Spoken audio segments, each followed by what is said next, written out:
about that connection. I had to reboot, see if that made any difference. But I'm not sure the problem's on my side.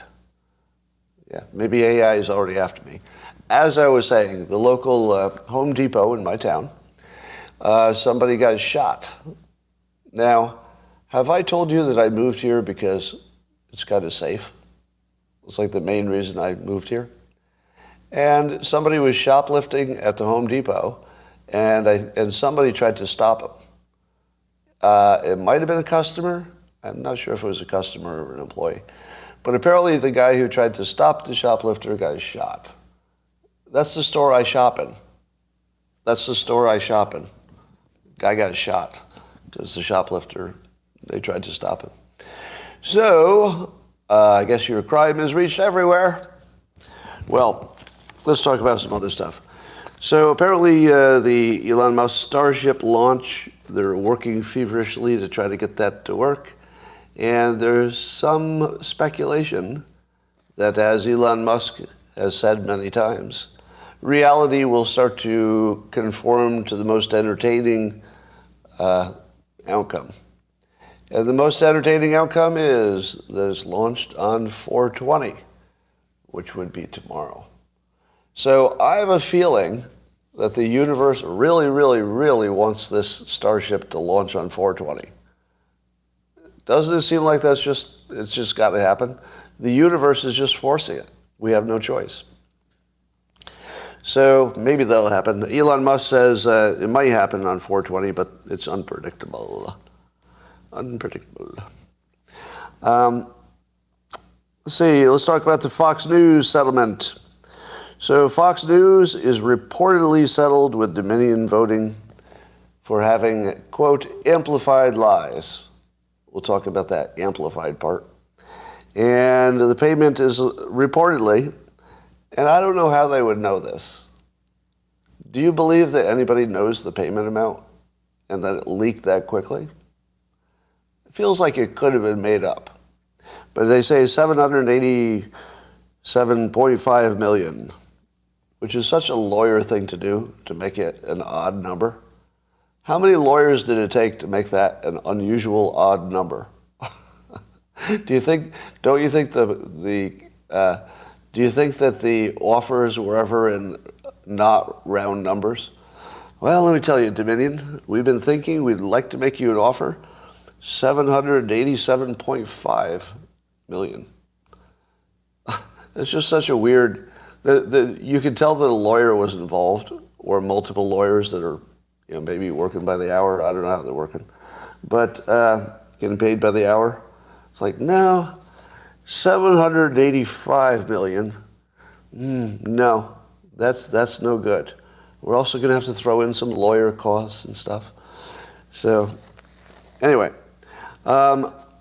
did you see the story about that settlement on Fox News? Anybody? Seems like it's pretty big news. Fox News, I don't think they mentioned it at all. Now, how does that make you feel? How do you feel about Fox News when they don't mention the biggest news in the country? Oh, they did mention it? It's not on their webpage. Did they just give the headline and then just move on?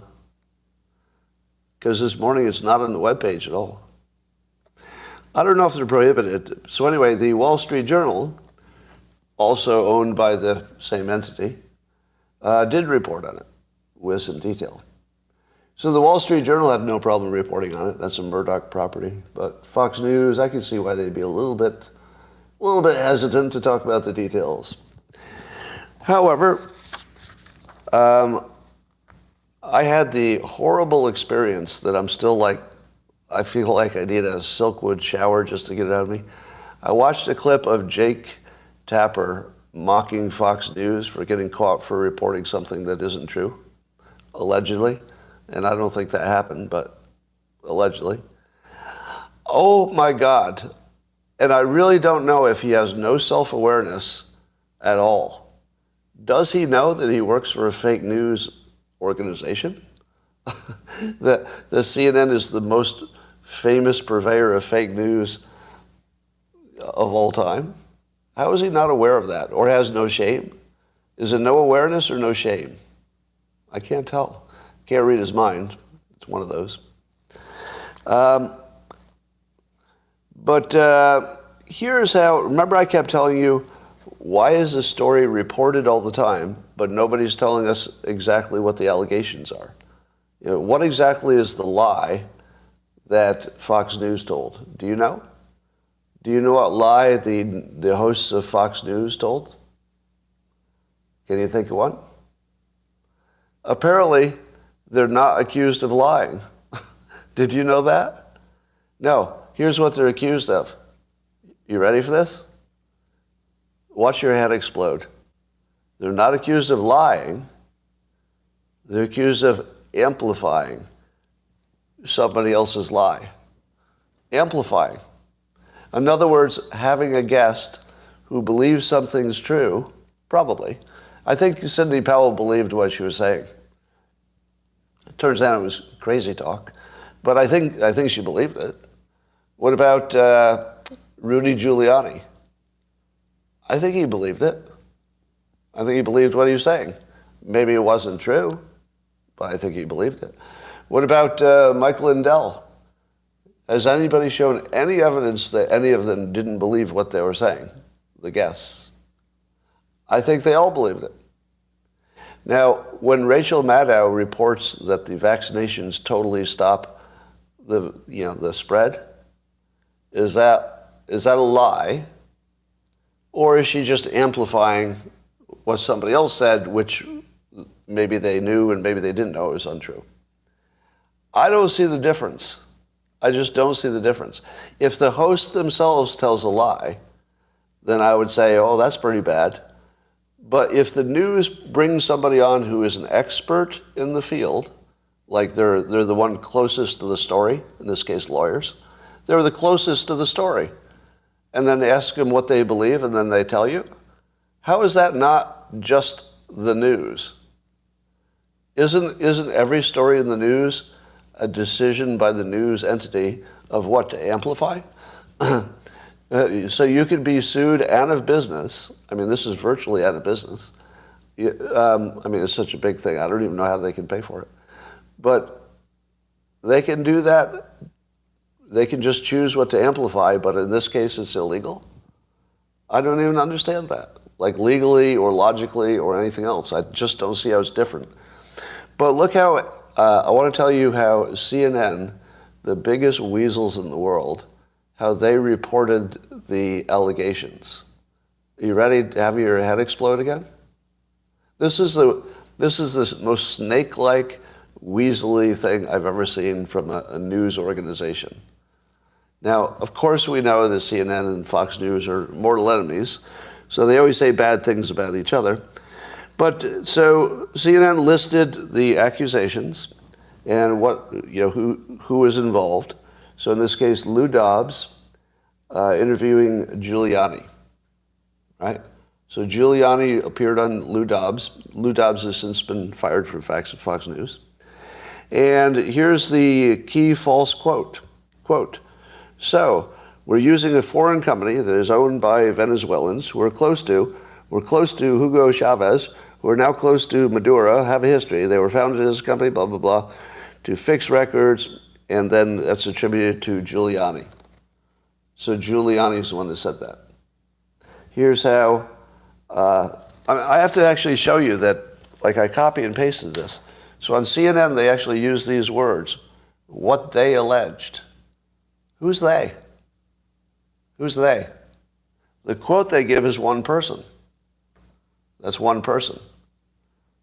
They seems to make it sound like that's what Lou Dobbs is alleging. They had to use the word they to make Lou Dobbs guilty. Lou Dobbs didn't say that. He just had on people who believed it, and he might have believed it as well. He might have believed it. He acted like it. But who's they? And then you go down the list of the other accusations, and each of them is, I think all but one is the same, which is the quote is from, either Sidney Powell or Mike Lindell or somebody else who had something to say. And then CNN calls it they. Who is they? It's not they is Dobbs. Dobbs is just asking the questions. Well, so, I feel like queasy in my stomach is so disgusting, the way we're being treated as consumers of the news. The accurate news would have said something like, they allowed these people to come on and it created a false narrative. But you know why they can't say it that way? Because that's every news show, every hour of every fucking minute. That didn't make any sense, but I had to throw in a swear word there because I was feeling it. I was just feeling it there for a moment, so force that one in there. Yeah, I just don't see how this made sense. Now, I'd like to throw in a conspiracy theory for you. I don't think this is true. I do not think this is true. But I just love conspiracy theories. Given that, does anybody know if the settlement was ever presented publicly? Was there any public source or reliable source for the amount of the settlement? I haven't seen it reported. But where's the source that they're reporting they got it from? Secret source? Did they just say sources say? All right. Now, I don't think this is true, but I want you to take a moment to imagine it could be.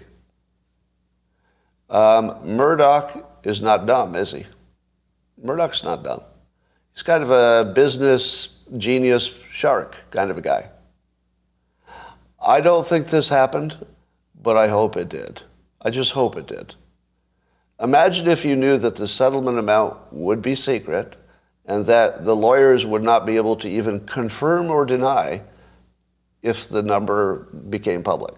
Then nobody would be able to confirm it and nobody would be able to deny it.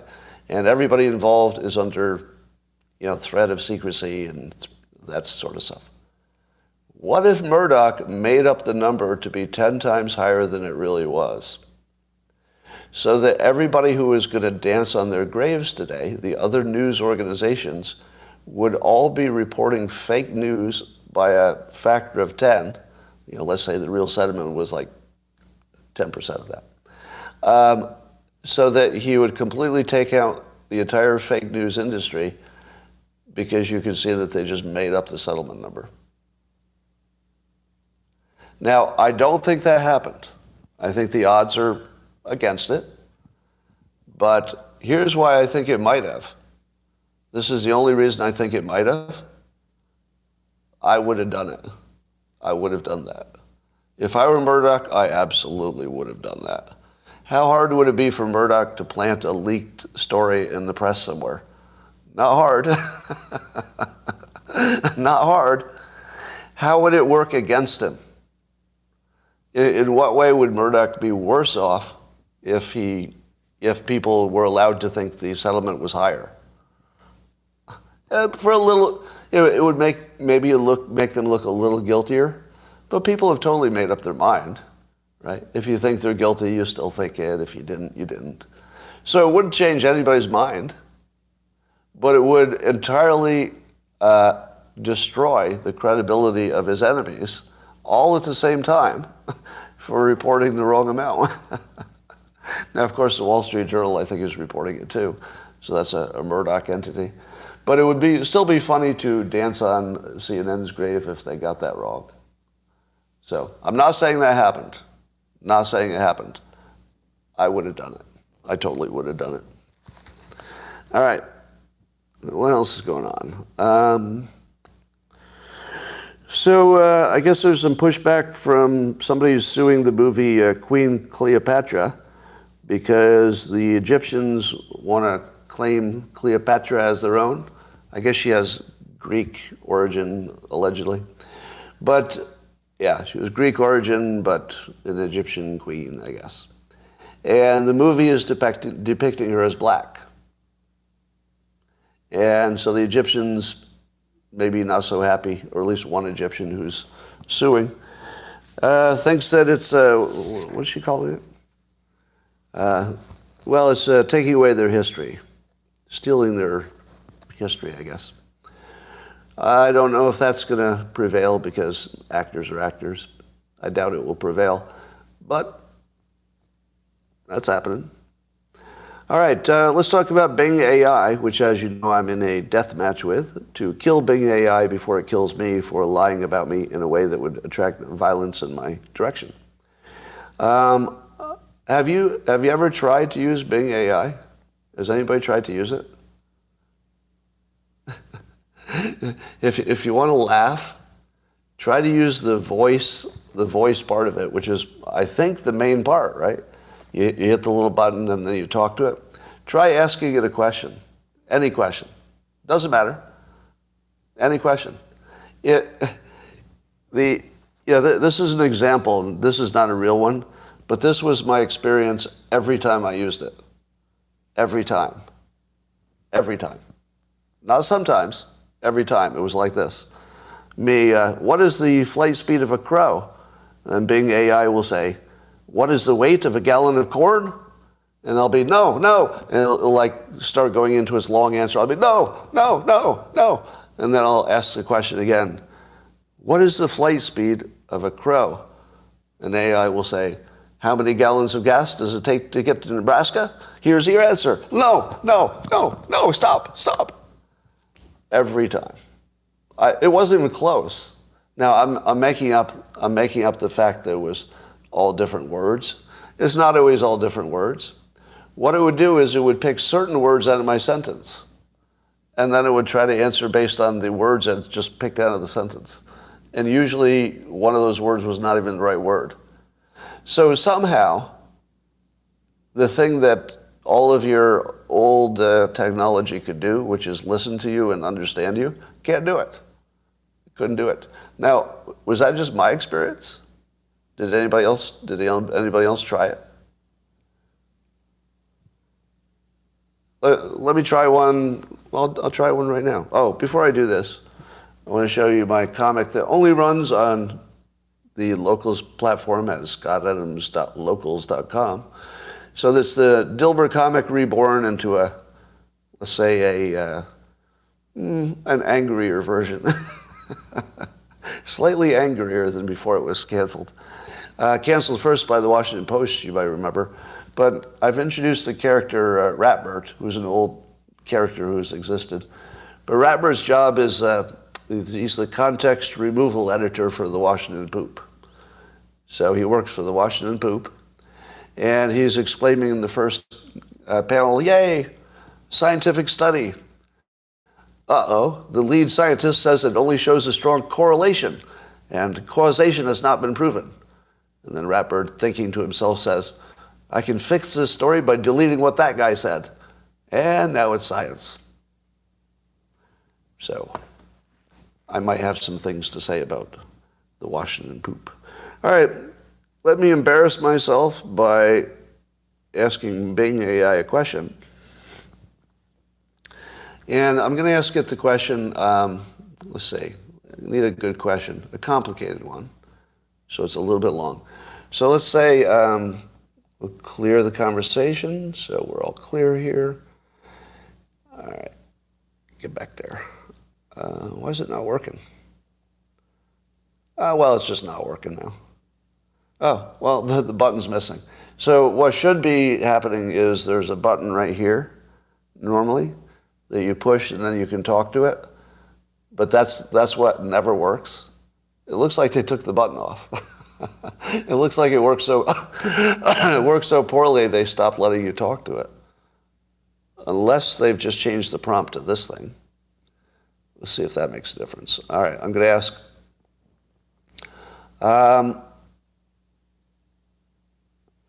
What is the murder rate by ethnicity in Detroit?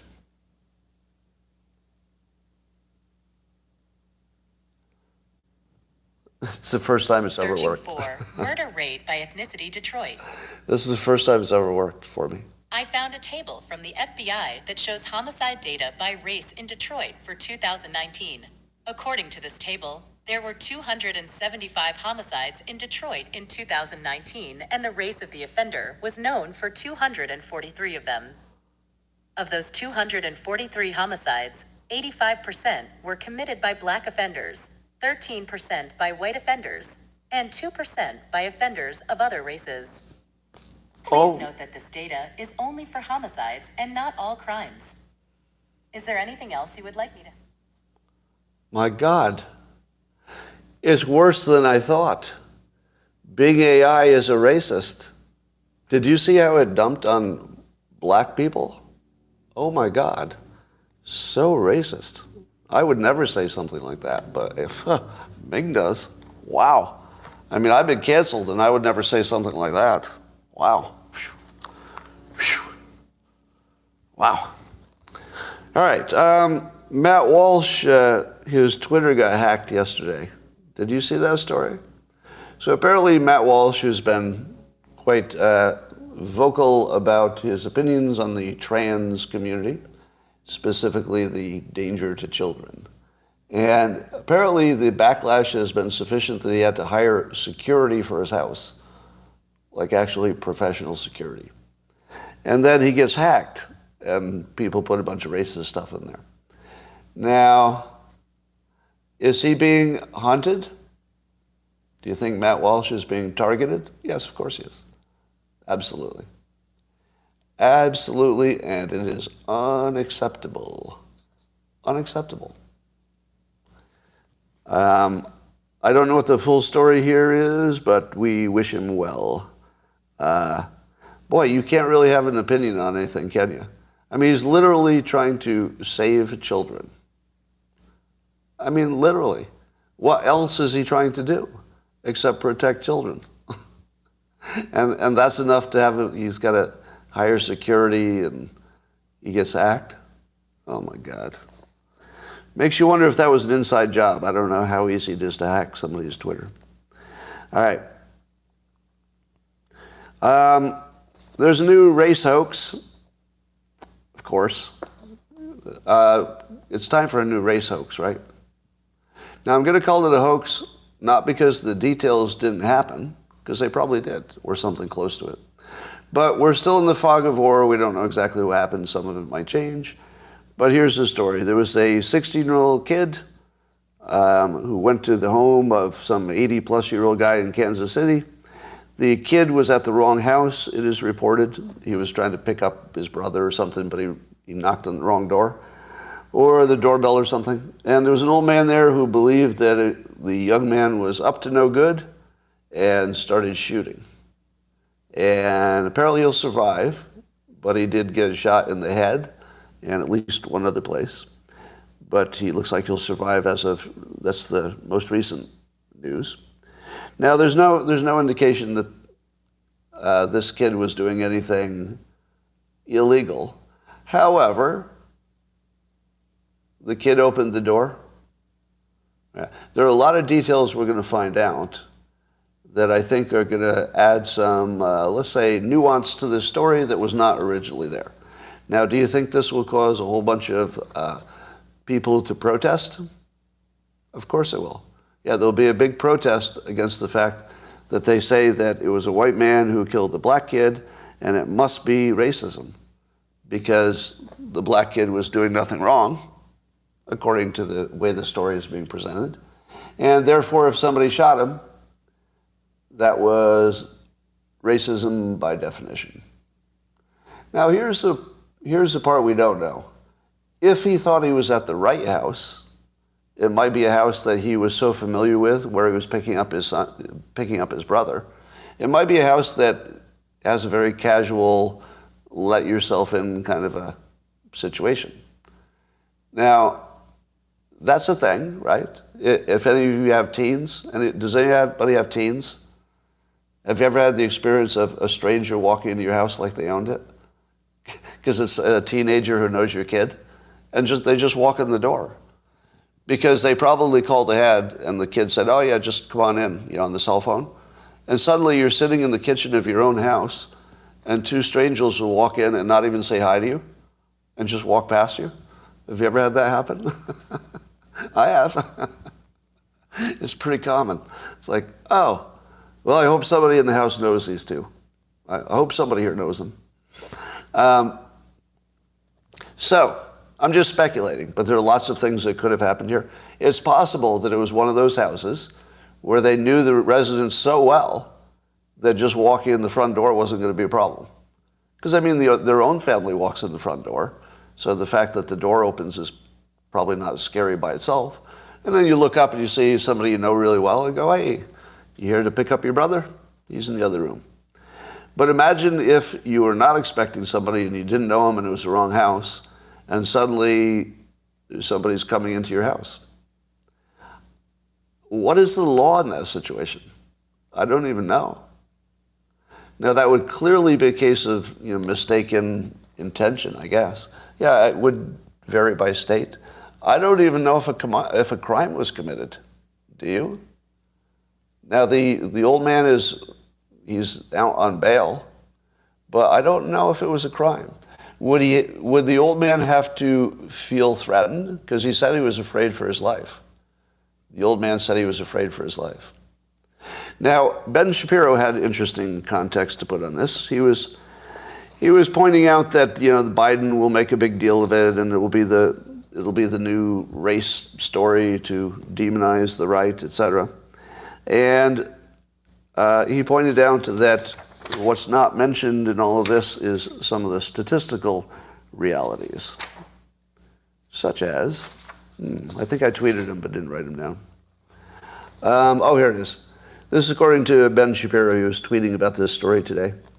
He says, from the Bureau of Justice Statistics, there were in 2019 562,000 violent interracial, meaning black and white people involved, incidents. 84% of them were black on white. So there were 473,000 instances of black people attacking white people in 2019. 473,000 attacks by black people on white people. But we'll talk about this one, because this is the important one, which appears to be based entirely on an accident and a very old person whose judgment maybe was not on point. Now let me ask you this question. This is the most dangerous question in America, and you can get canceled for asking this question. I'm already canceled, so I can ask it. How about that? Here's something I can say that you can't say. You ready? Watch what it's like to have free speech. This is fun. The rest of you can't say this. If you knew that there were 473 attacks by black people against whites, and a black teenager entered your home and you didn't know him, is it reasonable to be afraid for your safety? Is it reasonable to be afraid if there were 473,000 attacks of black people on white people in 2019? Is that enough to say, oh, well, this could be a problem? Or you might ask the question a different way. Again, I'm the only one who can say this because I'm already canceled.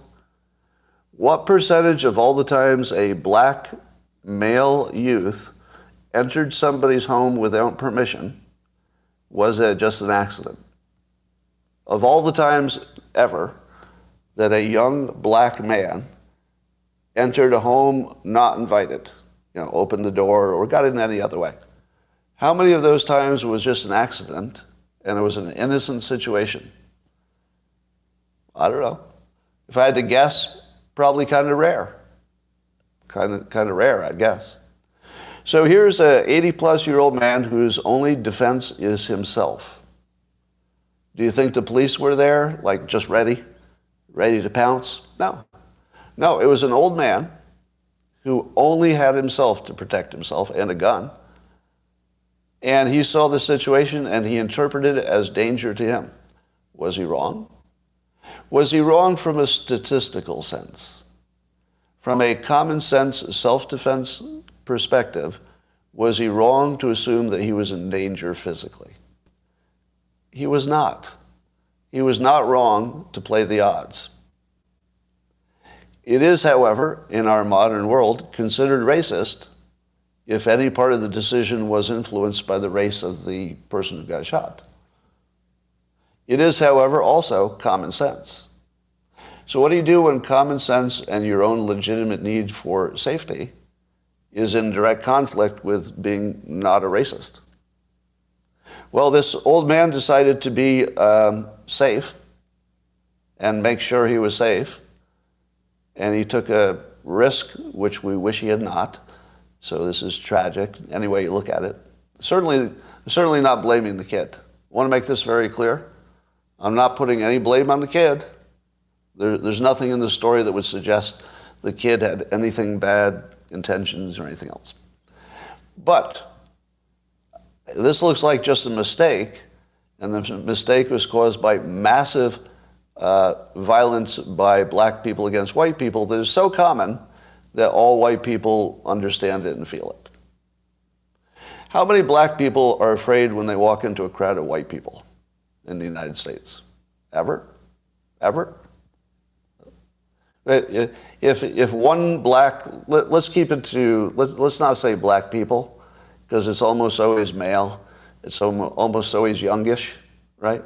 So it's not elderly people, it's not little children, it's mostly not women, mostly. But if let's say a 19-year-old black male accidentally wandered into a group of white people anywhere, would they feel afraid in America? I don't think so. I think it'd be a pretty safe place to be, unless somebody started trouble for some reason.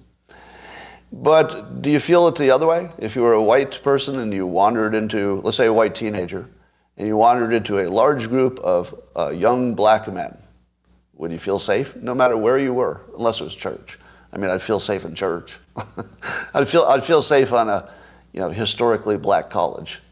Right. So obviously you have to call your shots.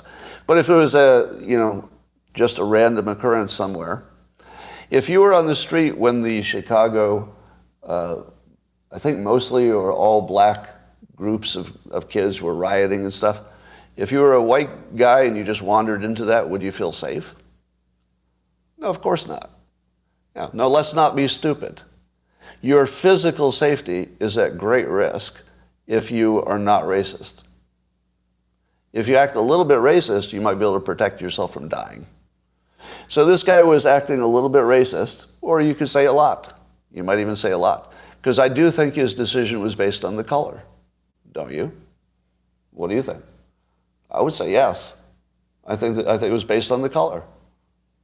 A little bit. You don't think a little bit? Come on. You don't think a little bit he was influenced by the color? You don't think it made any difference to him that, pretty much everybody knows in their gut that this is true, that 473,000 times black people did violence to white people in 1 year. You don't think that statistical, obvious truth that every white person knows, you don't think that had anything to do with his decision? All right, well, I guess we're going to have to agree to disagree on this. Of course it did. Of course it did. But is that his fault? Was that the old man's fault that he was influenced by the crime statistics? Well, I'll tell you what. If he had been applying for a job and was rejected because he was black, that would be very, very bad. And I wouldn't be in favor of that in any way. You have to judge people as individuals. There's no way around that. That's the only way society works. But in the context of protecting your life, was he allowed to use race in his decision? Yes or no? He was trying to protect his life. Yeah, absolutely. He is absolutely allowed to use race in that decision, in my opinion, because his life is at stake. Now, doing that caused the tragedy of this young black man who, as far as we know, was causing no trouble at all. Who is the bastard in the story? Who is the guilty party or parties in the story? Well, I would say teachers' unions. How about teachers' unions? How about every black leader who has failed because whatever they're doing isn't working? How about all of the people who committed 473,000 violent crimes? Do you think they had anything to do with the fact that one of their own got shot? Of course it was. The problem is not that the old man played the statistics. As it turns out, wasn't the right decision. But he played the odds, and that's not his fault. The decision is his fault. It's completely his fault. But understanding that there is a real risk, it's not an imaginary risk. There's a real risk. You just didn't have all the details, so it's a tragedy. All right. How many of you could have said that out loud? See, I do think that something has changed. Well, in front of your employer? I don't know. I think something has changed. I think there's a little bit extra willingness to at least look at the whole field, right? We've only been allowed to look at one little thing, because if you don't, you're a racist. But once you allow that everybody's a racist, then there's just no way around it. Just no way around it. Just to embrace it. Then you can talk honestly, and then maybe you can find some solutions. Maybe something useful will come out of it. All right, let's talk about something else. Brian Romelli, who continues to fascinate me with his tweets about AI, because he's very much on top of it, and he's commercializing, or at least making useful a number of AI features. But here's what he did. This just blows my mind. The number of stories that are going to blow your mind every day. He tweets, I'm excited to announce I built a data set of every U.S. patent ever filed, and I'm in the process of testing the blah, blah, blah AI system to advise on new patent ideas. It is very, very early, blah, blah, blah, but you can see what could happen. All right. Believe it or not, he's trying to train AI to make its own inventions based on what inventions have already been made. Because most inventions are some kind of combination of ideas from other ideas. Is that going to work? It might. I don't know how often it would be a bad idea invention and how often it would be good. But it feels like, I don't know, maybe. Could AI get to the point where it doesn't need to do a physical demonstration that an idea works? Could it just imagine the idea? Or it's all right. So if you were to put this material with this material, given the qualities of these two materials, the probable outcome would be X. Does AI even need to do the experiment? Or if it says it would work, does the patent office say, well, AI says it'll work, so we'll grant that patent? Man, there are a lot of questions to be answered. A lot of questions. But the best part about it, in my opinion, is how many of you have ever tried to file a patent? How many of you in this audience? Probably quite a few. All right, can see the yeses coming in on the locals platform. A lot of yeses. There are a lot of engineers and lawyers, and wow, that's a lot of yeses. So a lot of you have tried to file a patent. What's the hardest part about filing the patent besides actually writing it? What's the hardest part? The waiting? No, the hardest part is finding out if it's already patented, the patent search. Because there's never been a good patent search, because it's largely, you'd have to know a little bit about what people called things, what words and terms of art, and did it get filed in the right place? And you really can't. So do you know what your lawyer tells you if you say, I'd like you to do a search to see if this is already patented? Do you know what the lawyer says? Well, I could do a search, but it won't tell you if it's already patented. What? Isn't that the whole point of the search? Yeah, I can search, I can use all the tools, we can Google it, we can do everything we can, but when I'm done, you'll have no idea whether it's already patented. And I said, what? We have the database, right? Everything's in text, titles. Are you telling me there's actually no way to successfully search the database? And the lawyer will say, nope, not even close. So I say, well, then what do people do? Do you know the answer to that? If you can't be sure, how do you find out? You actually try to get the patent, and then you wait for people to challenge it. Can you believe that? That's the actual process. You get the patent, and then if you ever try to use it, somebody else will complain, and then you know. And then maybe you end up in court, to decide if that claim actually does cover your claim. Let me give you an example. So years ago, before this was common and obvious, I tried to patent the idea that if you wrote on your calendar, your personal digital calendar, anything you were planning to do, that information could be sent to some secret, secure place, and that people who provided services relevant to that thing would be able to promote them right on the calendar. So let's say you put on your calendar a week from now, shop for a new car. When you were ready to actually shop, on the day, you would click on the link that says shop for a new car, and it would show you all the offers from people who want to sell you a car. Now, the people who want to sell you the car don't know who you are. They only know that the system said, send an advertisement to this, anonymous place, and we'll make sure it gets to the person who's looking for a car, so that the seller doesn't know who the buyer is, but they can be paired. And so I thought, well, we'll search to see if anybody thought of that. And we did, and we could find nothing. And then when it went into the patent office found a patent that, in my opinion, had nothing to do with my patent. Nothing.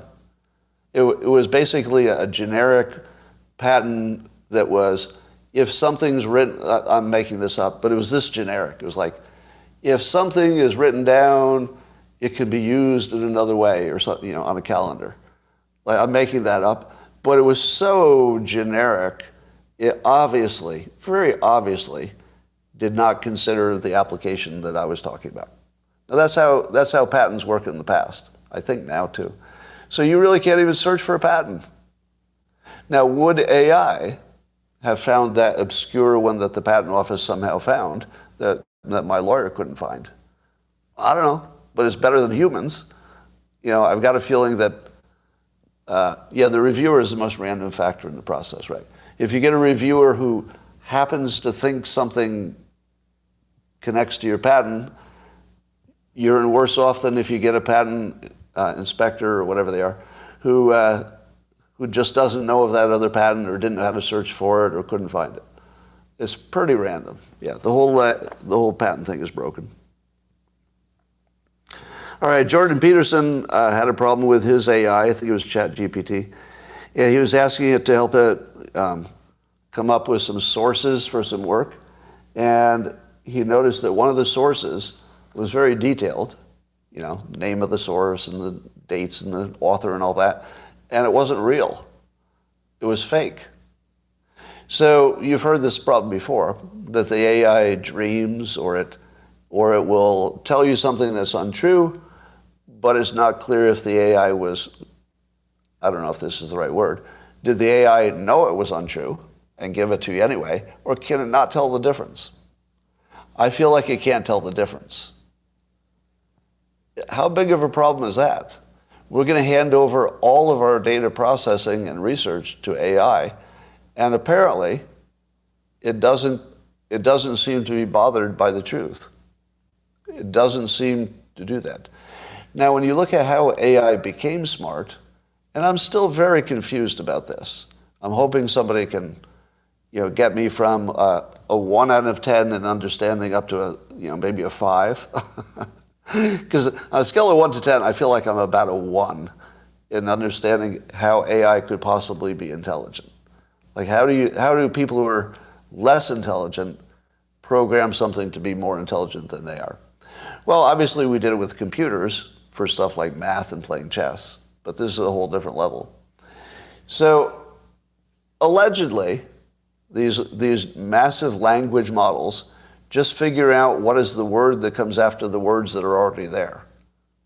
How in the world does that work? Like, I get it, but is that all intelligence is? What if our own intelligence, human intelligence, and this is the thing I've been warning you about, that we'll find out that we're not intelligent. In the process of building a machine that we think is intelligent, we're going to learn that we never were. It was always an illusion. Have you noticed that when other people who are not you read the news, when they read the news, they're looking at a bunch of words. and then they conclude something that's completely different than what you concluded from the same words. Have you noticed that? Apparently that is how people think. They look at words, and then based on just words, they form an opinion. Not reason, not logic, words. And the pattern in the words. So in other words, even if you asked AI, is a scientific thing true or false, its answer might be right, but it wouldn't be based on whether the science was true or false. It would be based on the words that it noticed, around the topic. In some cases, it might just quote some source. But if it was trying to make the decision on its own without using a source, it would make it by the pattern of words. The pattern of words. How in the world does that tell you if a scientific thing is true or false? The pattern of human words? So there's a really big question I have about how smart you could ever be if you're limited to the pattern of human words. That has to keep you stupid. And it has to make you a liar. It has to make you wrong without knowing it. And I'm going to make another wild prediction. You ready for this?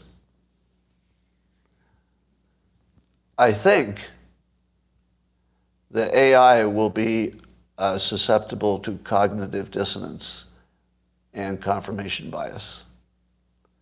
At least cognitive dissonance. I believe that if you ask AI why it did something sketchy, like suppose, I don't know if this happened, but suppose Jordan Peterson said to AI, hey, that source is fake. Why did you give me a fake source? What would a human say in that situation? A human who is also designed to be a word-thinking kind of an entity. What would a human do if you called it out for cognitive dissonance? No, it never says, I'm sorry. Are you kidding? I can't even tell if that was a joke.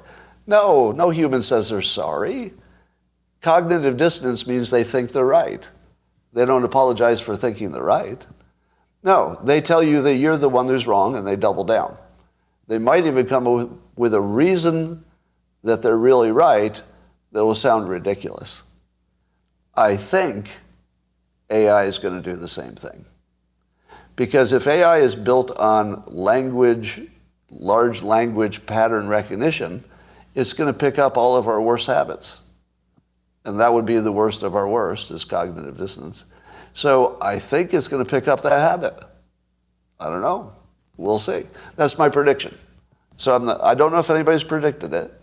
So I'm going to go out on a limb, and I'm going to say that AI will experience cognitive dissonance if its thinking style, this is the big if its thinking style is really primarily just looking at word patterns. I think you end up with cognitive dissonance, but we'll see. Remember I told you that the one thing that would probably slow down AI is lawyers and copyrights and stuff like that? Well, here it comes. So apparently one of the sources for the large language model is Reddit. So the AIs have been reading all the Reddit comments and traffic and using that to build their intelligence. Do you know what Reddit says? If you're going to use our content, you're going to have to pay for it. Oh, well, here it comes. So there's going to be a battle royale between lawyers and AI. On one hand, AI will be taking all the business away from lawyers. On the other hand, lawyers will find a way to sue AI for stealing copyrights, and lawyers will move from doing simple contracts for humans, which now the AI can do, and the lawyers will do nothing but sue AI. Yeah, that's my next prediction. The job of a lawyer will be suing AI on behalf of humans. Why? Well, I need a lawyer. I need a lawyer to sue AI for me because AI defamed me, right? BingAI says that I'm an alleged white nationalist. There's literally no evidence that would even suggest anything of that kind. Nothing. And they put that there and defamed me. Is that libel or defamation? I always confuse them. But don't I need a lawyer? Don't I need a lawyer to sue BingAI? I think so. So that's my next prediction, is that lawyers will stop doing little human contracts. AI will do that. But the lawyers will move into a direct fight with AI, and that the lawyers will be the ones who are the controlling factors on AI. And eventually it'll all be ruined, because the lawyers will make it useless. You won't be able to do anything.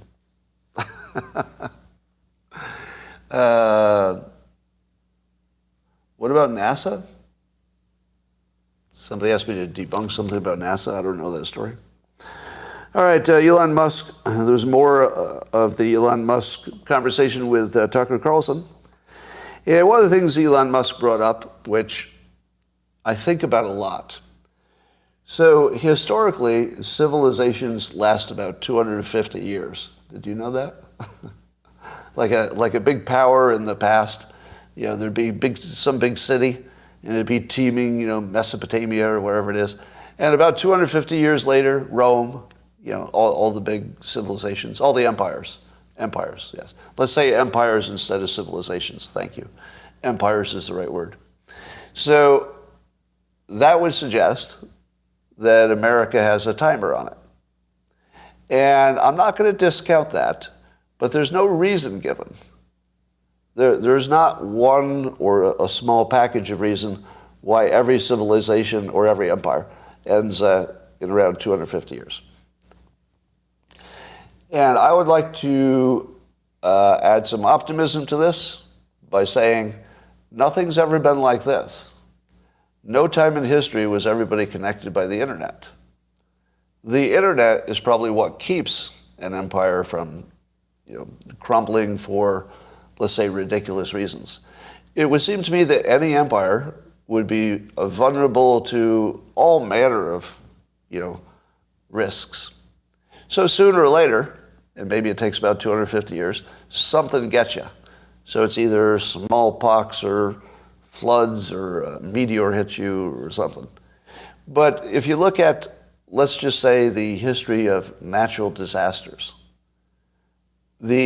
our ability to withstand, hurricanes and earthquakes and all manner of natural disasters is really, really good, including and up to maybe climate change.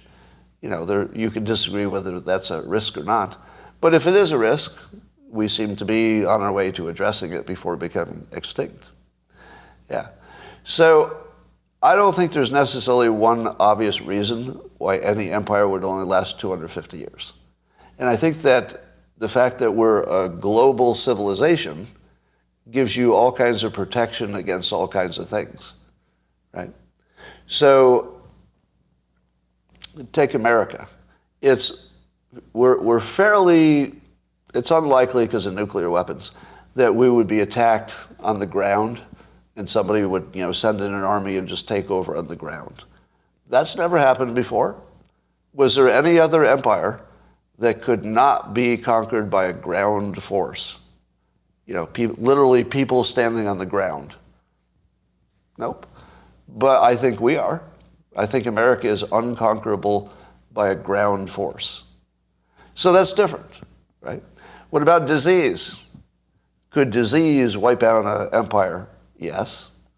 But we tend to be pretty good at getting rid of diseases and managing them. What about financial upheavals? Well, we got plenty of those, and there's plenty to worry about. But we tend to be able to adjust them a little bit, because of the international connections, and we have more experts, and we're just more flexible about everything now.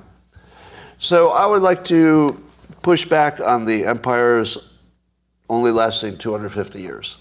I think that in our connected world, our ability to solve problems is just through the roof. Like, we can solve problems. Like, we're really, really, really, really good at solving problems. But was Rome? Were the Moguls, the Mogul Empire or whatever? Mongol, not Mogul. That would be skiing. I confuse skiing with my Mongols. All right, so Musk also said that we got this big problem with all this commercial real estate, meaning that banks have loans to companies that own big buildings that are now being emptied because of some because of crime and some because of remote work. And I guess San Francisco is 40% unoccupied commercial real estate. 40%. How in the world does San Francisco survive that? And how do the banks survive it?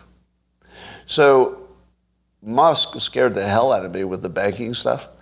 He said that it's not obvious how the commercial real estate thing is going to turn out, but it all looks bad.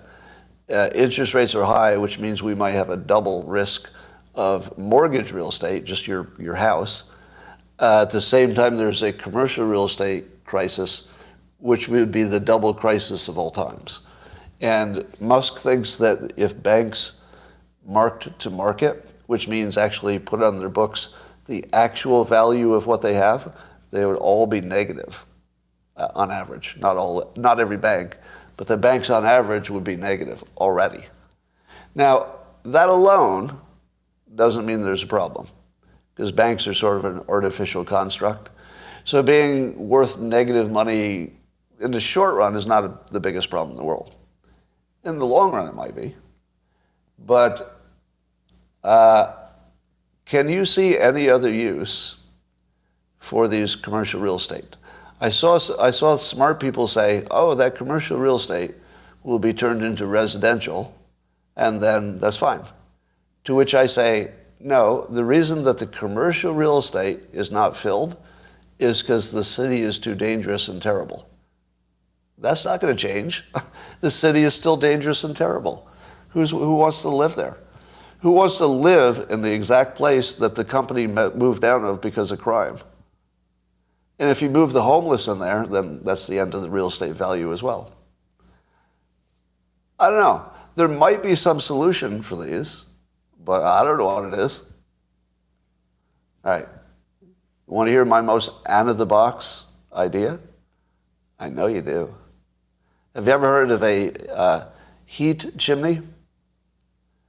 A heat chimney would be, if you imagine just a big chimney, but you make it like really high, like the size of a skyscraper. And then you take advantage of the fact that there's a higher temperature on the ground, always, than there is way up in the air where the top of the building is. Then you open you open the doors at the bottom, and then you open the, let's say whatever is there's probably a doorway on the roof. You open the roof, you open all the doors inside, and you open the ground floor, and the air will just shoot up there. Now, it has to go around a lot of corners, so maybe you knock out some walls, or you make more of a straight shot. You would create massive, powerful airflow, and then you hook some what do you call it, turbines to it, or generators, and you could generate electricity. So you could actually turn empty skyscrapers into energy generation. You want another one? Here's another one. Indoor gardens. Turn all of the skyscrapers into indoor gardens. Now, I don't know if they would make enough money, but they might. Because it probably doesn't make as much money as just paying rent for humans. But, yeah, so I don't know if the economics of that would work. But I would say indoor gardens and heat chimneys to generate electricity. There might be some other innovative uses for them. Anyway, I think we'll work it out eventually, but it's going to be dicey. This one's going to be tough. Yeah, the banking problem is currently the one I worry about the most, the commercial real estate specifically. That could be a problem. All right, let's see what else is going on. According to Rasmussen poll, this is usually of registered voters or likely voters, 65% of those polled now suspect that the feds provoked the riot on January 6th. So, do you wonder what the influence level of Tucker Carlson is? This is amazing. 65% of the country believes that the feds provoked January 6th. Do you think those January 6 hearings went just the way the Democrats hoped?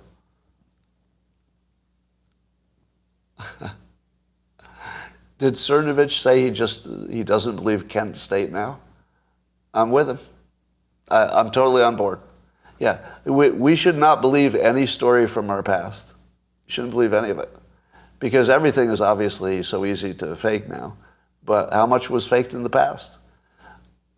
I think it's perfectly reasonable to doubt some of the most confirmed, well-reported stories of the past. I think it would be perfectly fine to doubt them. So I guess that gives the win to Tucker Carlson. So I'm going to do a little test here. Some of you on YouTube may never have experienced this before, but I say that my live stream viewers are the smartest viewers anywhere. So watch this. Without any priming, if you know that 65% think the feds provoked the January 6th riot, what percentage do you guess, and I'll let you be within 1%. Let's see if you can get it within 1%. What percentage don't believe it is likely the riot was provoked by government agents? Don't believe it was. What? How do you do this? 26%. I don't know how you do it. Now, if you're new here, is there anybody new here who is impressed at how many people could guess that right with no information whatsoever? I hope you're impressed. Smartest crowd in the entire internet. Well, Trump is trying to find ways to go after DeSantis, but there aren't that many good ways. So he's talking about DeSantis, blowing it with Disney. So, DeSantis is putting pressure on Disney because of, trans woke stuff, and Disney's fighting back by having the largest LGBTQ gathering. The largest LGBTQ gathering will be in Disney in Florida. But Trump was saying, he said this, quote, Disney's next move will be the announcement that no more money will be invested in Florida because of the governor. Do you think that'll happen? Do you think Disney will say, we can't invest in this state anymore? I don't think so. I think they're too locked into Florida. I think Disney will do whatever makes sense for Disney to make money. That will not include leaving Florida. So that's not going to happen. But that's all a petty, stupid fight. The other thing Elon Musk said about aliens, I loved his answer. He has such clean, simple answers that leave you nothing to debate. Musk said that he might know more than anybody about the likelihood of aliens because he's deeply involved in space. And as he says, he knows a lot about space. And according to him, he said there's no evidence of any aliens. No evidence. So what do you think of all those UFO videos? Do you think that Elon Musk thinks the videos are all fake or misleading? He must. If he says there's no evidence, I'm sure that he also believes that the spaceships are not real. Now, I believe that those are all fake. Not necessarily faked intentionally, but there's some, artifact or there's some explanation or something. Or people are making it up or some mass hysteria, something. But I don't think it's any aliens. I don't think there are any UFOs. They're UFOs, but I don't think they're alien ships. Scott just dunked on half of you. What do you mean? I didn't dunk on anybody. All right. What else? Yeah, that looks like about it. Let me just see if I missed anything quickly. No, it turns out that I was very thorough today. Is there anything that I should have mentioned that I didn't? Otherwise, it looks like, so far, it's the best live stream you've ever seen in your life. So far. There was a sip today. YouTube had a technical problem, so you missed it. But I'm going to give you a special closing sip. This will just be for YouTube, and then I'm going to talk to the locals people privately for a little bit. So YouTubers, if you missed the simultaneous sip, this is for you. Those on locals, they get a double sip because they're special. Go.